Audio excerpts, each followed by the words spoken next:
I wondered if you all kept in touch. Well, I'd say that I still consider them good friends, but I haven't really talked to anyone. Actually, I ran into Tempest not so long ago, but... Yeah.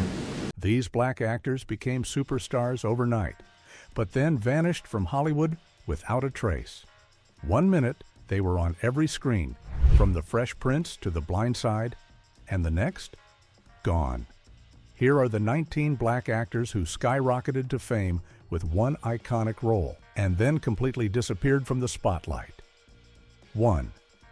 Jalil White. Hi, Eddie. Urkel, why don't you ever knock? Well, if I did, nobody would ever let me in. Jalil White became super famous in the 90s for playing Steve Urkel on the hit show Family Matters. You know, the nerdy guy with the big glasses, high-pitched voice, suspenders, and catchphrases like, "Did I do that?" He was meant to appear in just one episode, but people loved him so much that he became the main star of the show. Everyone was talking about Urkel.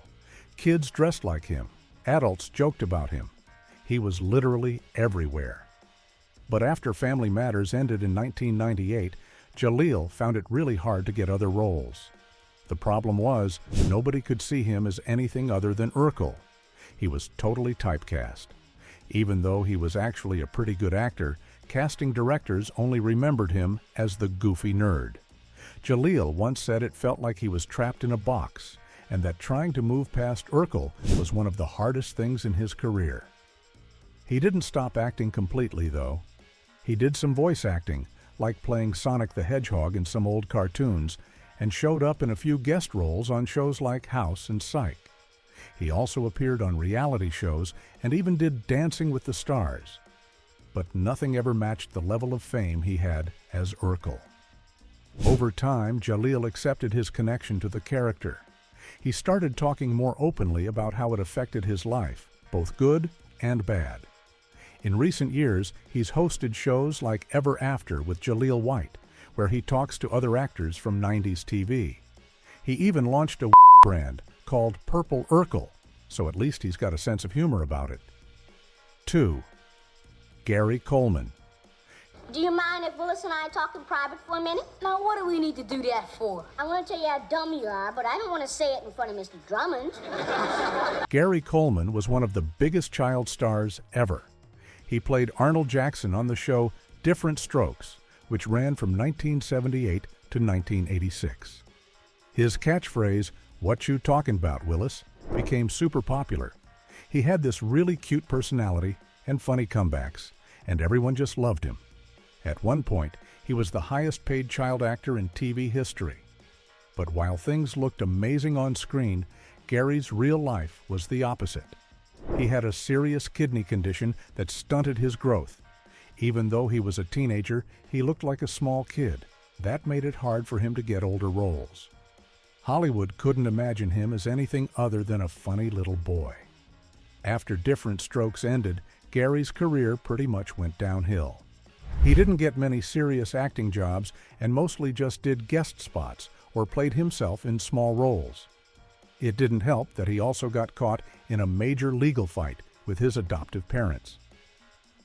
They managed all his money while he was a kid, and it turned out they mishandled millions of dollars from his trust fund. Gary ended up broke and even filed for bankruptcy. By the 1990s, Gary was no longer in the spotlight.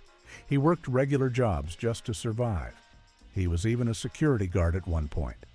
A lot of people were shocked to see someone who used to be so famous living such a hard life. He also had a short temper and got into some legal trouble, which made things even harder for him. In his final years, Gary did some reality TV and small roles, but the fame was long gone. Sadly, he passed away in 2010 after a brain hemorrhage. He was only 42. 3. Emmanuel Lewis. I don't drink coffee. What are you, a communist? I'm a kid.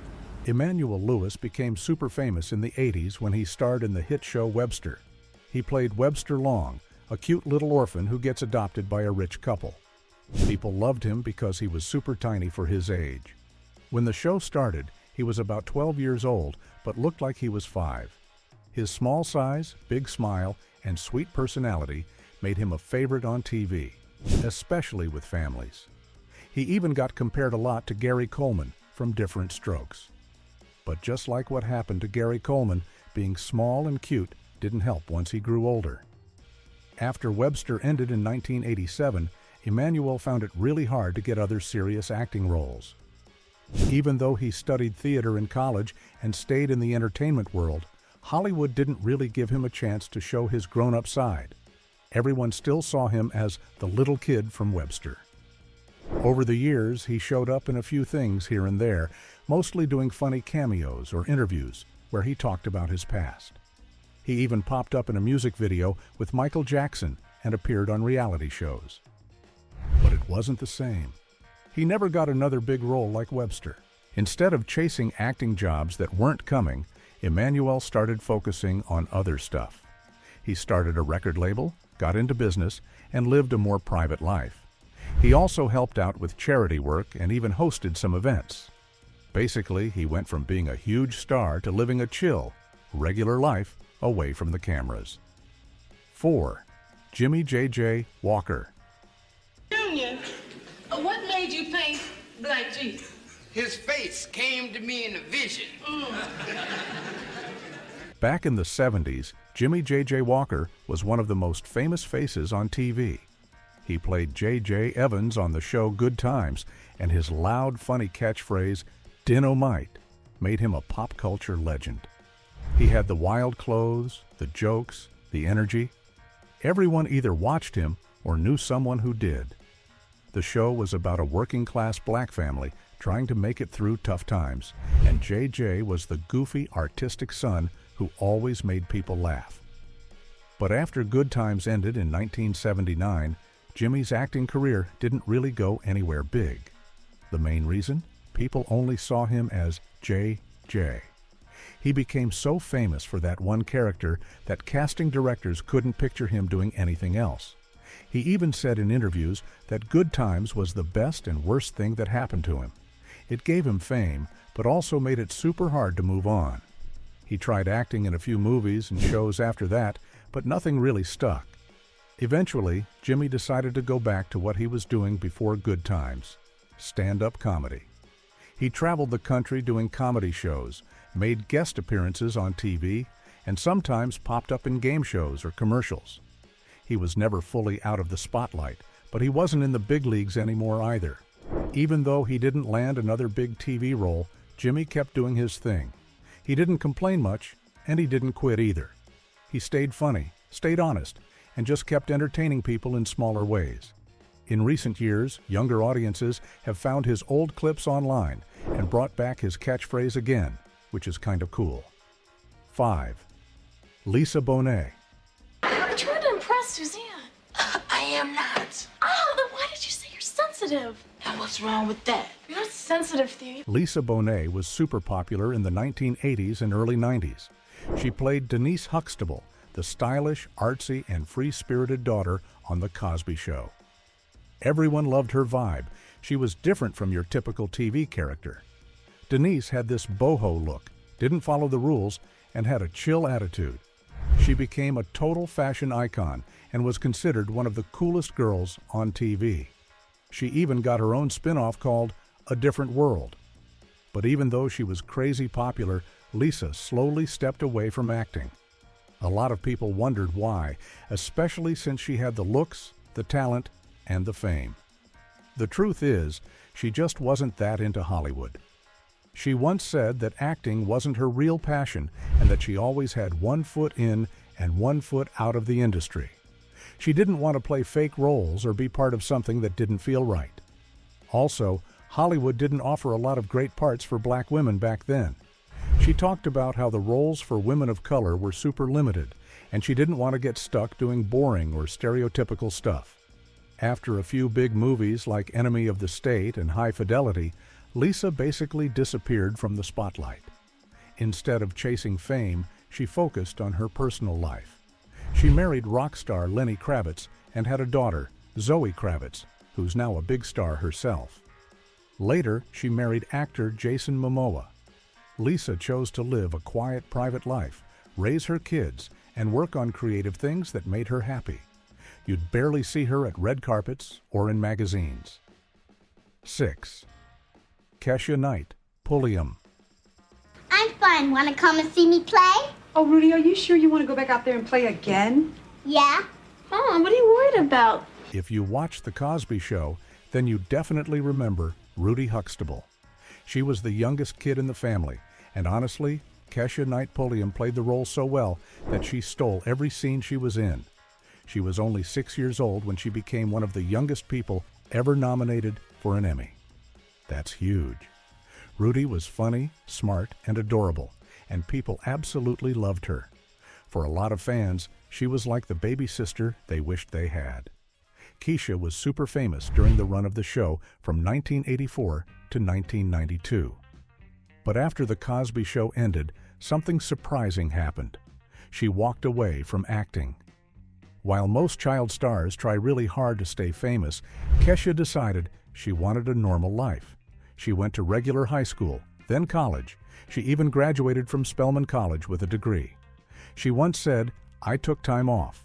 I decided to go to college uninterrupted, and I'm glad I made that decision." That's pretty rare for someone who grew up on one of the biggest shows in TV history. She did return to acting later, but not in a huge way. She showed up in some movies and had a role on Tyler Perry's show House of Pain. But none of it brought her back to the level of fame she had as Rudy. And honestly, she didn't seem to care. Kesha wasn't chasing Hollywood anymore. Now she lives in Atlanta and has built a peaceful life for herself. She's into family, faith, and even moved to a farm with her husband and daughter.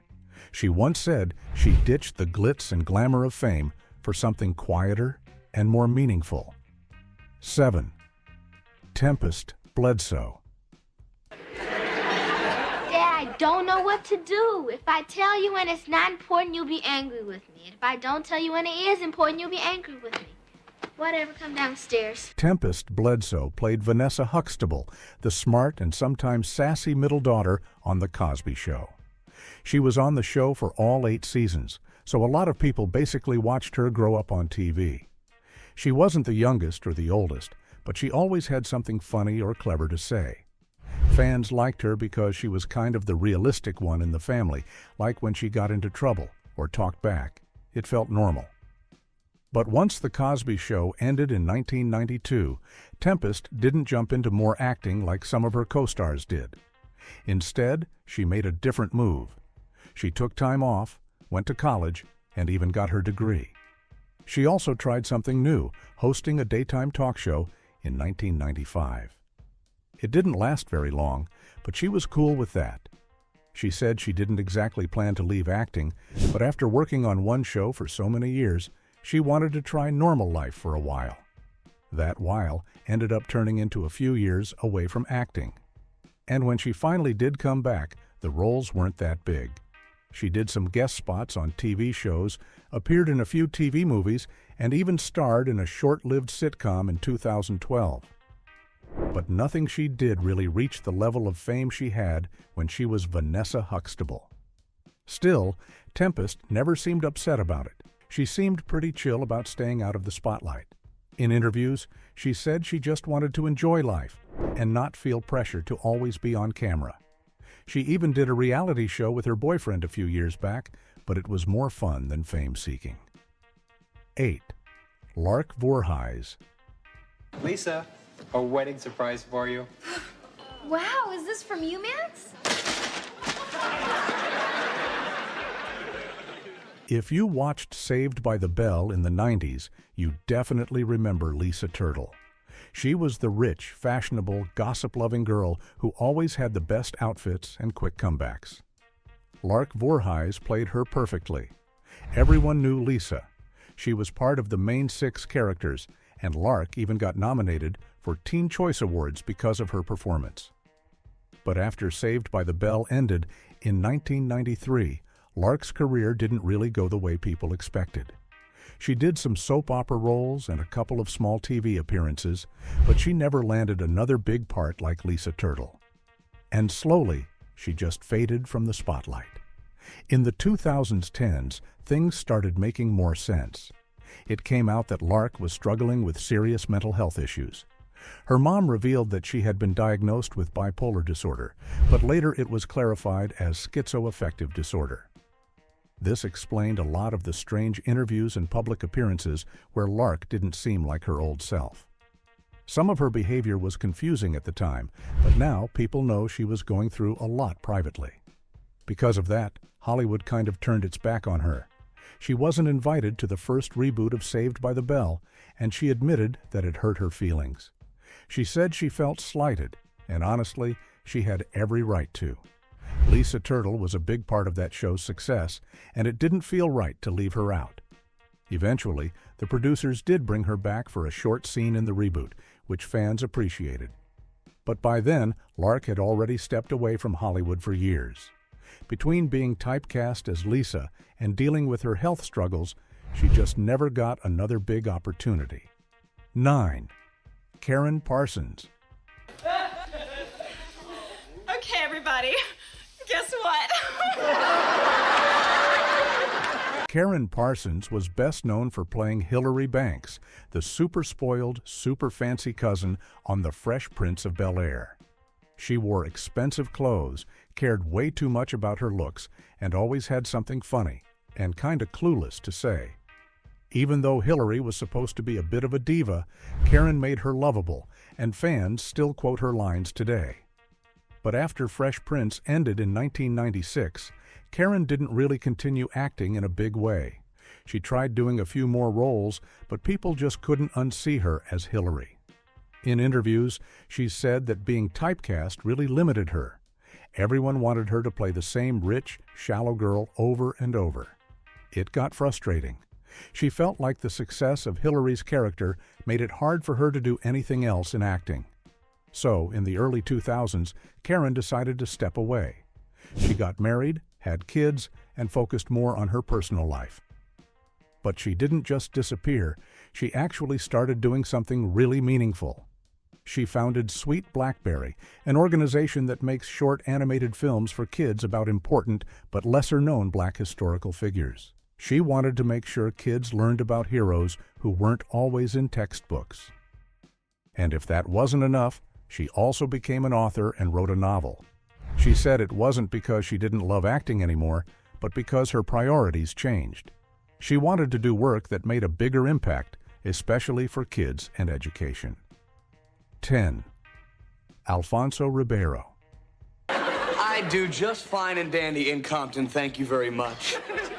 You know, see, talk is cheap. What do you say to a bet?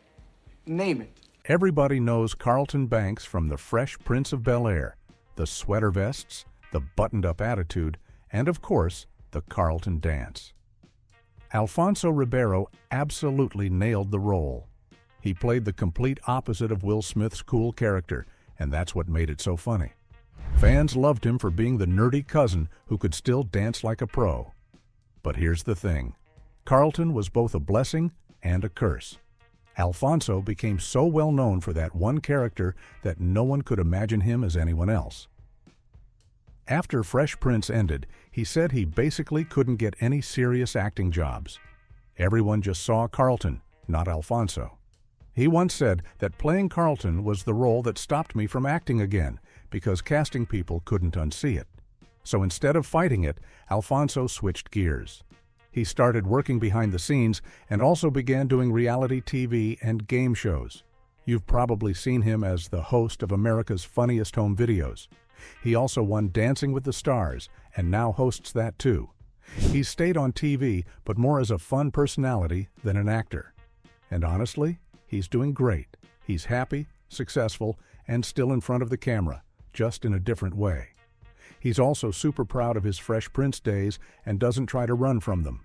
He knows how much people loved Carlton, and he even brings out the famous dance now and then.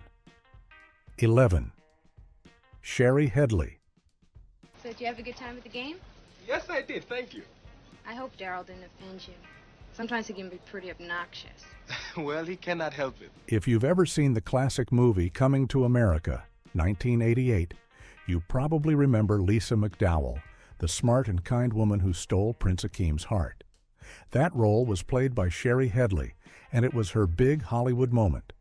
The movie was a massive hit, and Sherry's performance made a big impact. She wasn't just a pretty face, she played Lisa with class, confidence, and heart. So naturally, people thought she'd become a huge movie star after that. But surprisingly, that didn't really happen. Even though Coming to America was a blockbuster, Sherry never got another movie role as big as Lisa. She did keep acting, though, mostly in soap operas and on TV. She had steady work in shows like All My Children and made guest appearances here and there. But she didn't chase the Hollywood spotlight the way others did. Part of that was because Hollywood didn't offer a lot of lead roles to black actresses in the 90s. Unless you were already a big name, it was hard to get those top parts. Sherry chose to focus more on TV because it gave her consistent work. She also took time off to raise her family. She got married and later divorced and put her son and personal life first. Years later, in 2021, fans were thrilled when Sherry came back to play Lisa again in Coming to America. It was like a full-circle moment. Seeing her return after decades reminded everyone why they loved her in the first place. But other than that, she's mostly stayed under the radar. 12. Dwayne Jones. After we can run in here and board up the doors. Won't be long for those things be back pounding their way in here. They're afraid now. In 1968, a low-budget horror movie called Night of the Living Dead came out, and it shocked everyone. Not just because of the zombies, but because the main character, Ben, was played by a black man named Dwayne Jones. That was a big deal at the time. Black actors almost never got to be the main hero, especially in scary movies. And Dwayne didn't play some sidekick or joke character. He was strong, smart, and the one trying to save everyone. Dwayne Jones became a legend almost overnight. But here's the wild part. He never became a big Hollywood actor after that. You'd think people would line up to cast him in other movies, but that didn't happen. Dwayne later said that there just weren't many roles for black actors back then, especially ones where they could be the hero, and he didn't want to play stereotypes or background characters just to stay in the business. Instead of fighting for roles that didn't exist, Dwayne made a different choice. He went back to school, started teaching literature, and worked in theater. He became a college professor and a director for plays. Basically, he used his talent in a different way, one that felt more meaningful to him. He once said he wanted to spend a lot of time just learning, and that's exactly what he did. Dwayne stayed away from Hollywood for the rest of his life. He only appeared in a few small movies after Night of the Living Dead, but nothing major. He passed away in 1988, but even now, people still talk about how groundbreaking his role was. He opened doors for black actors in horror and proved that anyone can be the hero, not just the usual white guy. 13. Jussie Smollett.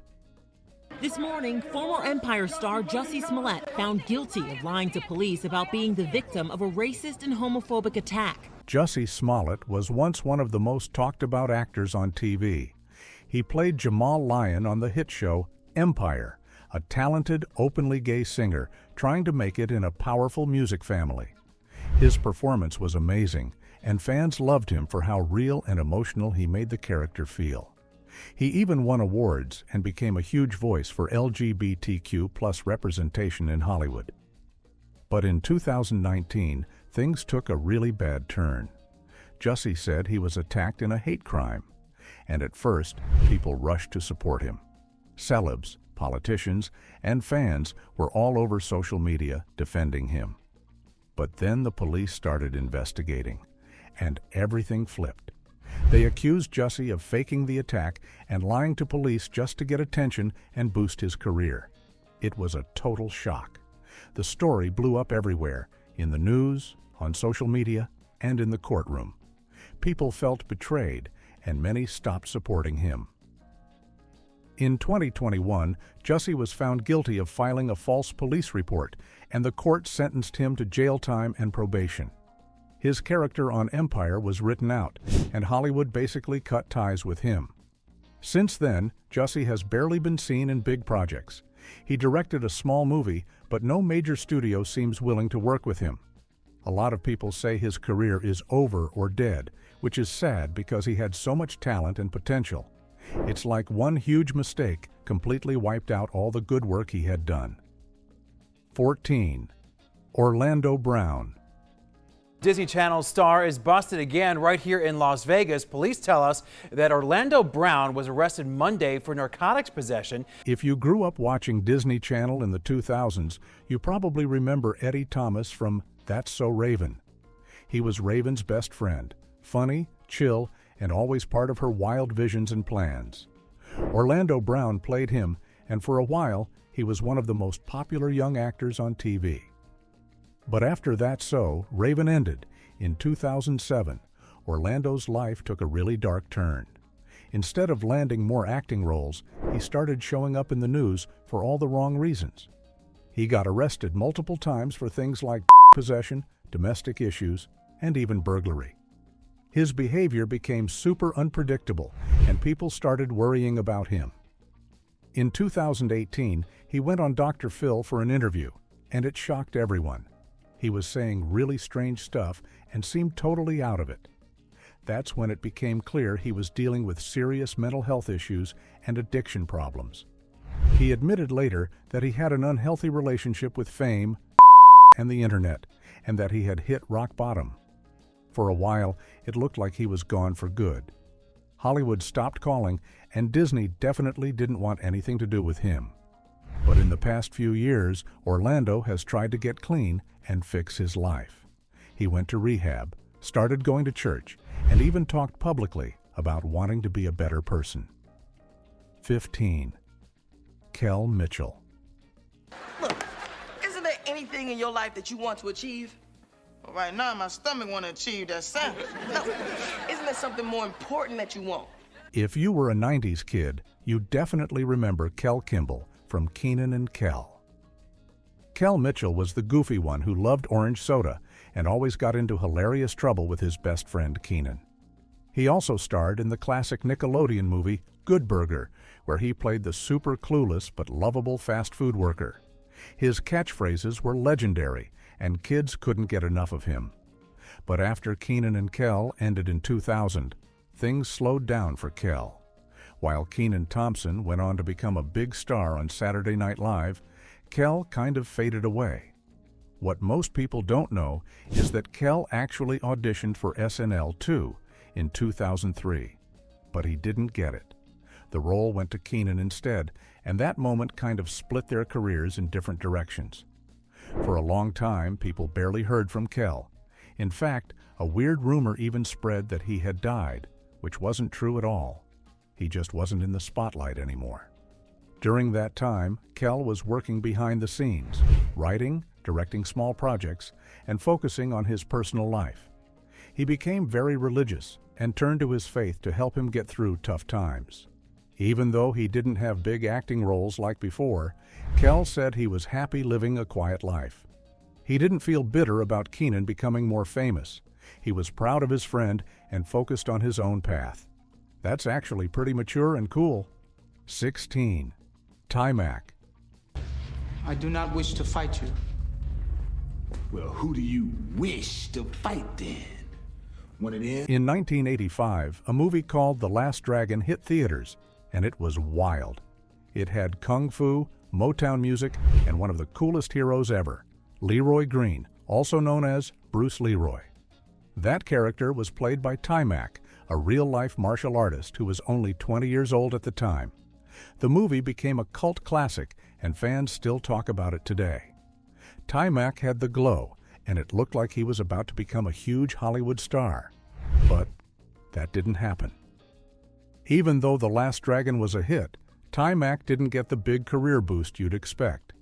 He said he got offered more roles, but most of them didn't feel right. A lot of them were either stereotypical or just not respectful. He didn't want to play dumb side characters or villains just to stay famous. Also, the truth is that Hollywood in the 1980s wasn't ready for a black action star leading big movies. So instead of taking bad parts, he decided to walk away. On top of that, Tyac had some contract issues with Motown, the company that made the movie. He wasn't allowed to work with other studios for a while, which messed up his chances of jumping into other films. So while people were still loving The Last Dragon, he was stuck behind the scenes. 17. Quinton Aaron. Michael, could have happened to anyone, all right? It's not your fault. Honey, look at me. Quinton Aaron made a huge splash in Hollywood when he played Michael Big Mike Oher in the 2009 movie The Blind Side. It was his very first major acting role, and he got to star alongside Sandra Bullock in a film that ended up winning an Oscar. Quinton played the quiet, kind-hearted football player perfectly. Everyone loved him. He was tall, like 6'8", super humble, and had this calm energy that made the movie extra powerful. But after that breakout role, things didn't go the way people expected. Quinton struggled to find another big part. The problem? Hollywood only saw his size. Because he's such a big guy, they kept offering him roles as bouncers, bodyguards, or just the tough guy in the background. But Quinton wanted more than that. He said, "I'm not just a 6'8" black guy. I'm an actor. I have range." Still, the film industry kind of ignored that. He did get small parts in some indie films and guest spots on TV shows, but nothing came close to the fame he got from The Blind Side. It was like he got stuck in a box, and no one was willing to see what else he could do. Instead of waiting around, Quinton decided to create his own opportunities. He moved out of Hollywood and started working with a production company in New Mexico. He got into directing and producing behind the scenes. He's also become a motivational speaker and is super involved in anti-bullying campaigns. 18. Akmed Best. How'd you end up here with us? Mine or no. Me say day starting pretty okie day with the brisky morning munchin', then boom! Akmed Best was the voice and motion capture actor behind Jar Jar Binks in Star Wars, Episode 1, The Phantom Menace, 1999. At the time, this was a huge deal. He made history as the first fully CGI supporting character in a live-action movie. That means he wore the suit and acted everything out while his character was animated over him. It was a major tech milestone, but instead of becoming famous in a good way, Akmed got hate. Lots of it. Fans of Star Wars absolutely roasted the Jar Jar character. People hated the way he talked, walked, and acted. And even though Akmed was just doing what he was directed to do, the internet made him the target. He got hate mail, nasty comments, and even threats. The backlash was so bad that Akmed basically disappeared from Hollywood. He said his career began and ended with Jar Jar. No one wanted to cast him anymore, and the criticism hit him hard emotionally. He later admitted that he even thought about self-harm because of how isolated and bullied he felt. After a while, Akmed stopped chasing movie roles and turned to teaching. He worked in theater and helped young performers. Years later, he slowly returned to Star Wars, doing a web series and making a short cameo in The Mandalorian, but it took a long time for fans to realize how badly he was treated. 19. Todd Bridges. I never want to hear about you shooting craps again. No gambling in this family, period. Mr. Drummond, we're really gonna dig you that Digby. We're gonna make you proud of us. Back in the late 70s and early 80s, Todd Bridges was one of the most famous kids on TV. He played Willis Jackson on Different Strokes, the big brother to Gary Coleman's character, Arnold. The show was a huge hit, and Todd was a teen idol. Everyone knew his face. He had the charm, the smile, and the cool big brother vibe that made fans love him. But after Different Strokes ended in 1986, things got rough for Todd. Like a lot of child stars, he didn't transition well into adult roles. On top of that, he started struggling with addiction. He got arrested multiple times and ended up in court more than once. His personal life was a mess, and the media was all over it. By the time he got clean in the early 2000s, it was hard to make a comeback. Casting directors didn't want to take a chance on him anymore. His past was following him everywhere. He did get some small roles, like on Everybody Hates Chris, and appeared in reality shows, but he never became a big star again. Now Todd is the last surviving cast member of Different Strokes. He's been through more than most people ever will, and he talks openly about his past mistakes. These days, he focuses on personal projects and sometimes gives interviews about his childhood fame. Which actor's story shocked you the most? Comment down below. And if you love this deep dive, hit that like button, subscribe for more insane Hollywood stories.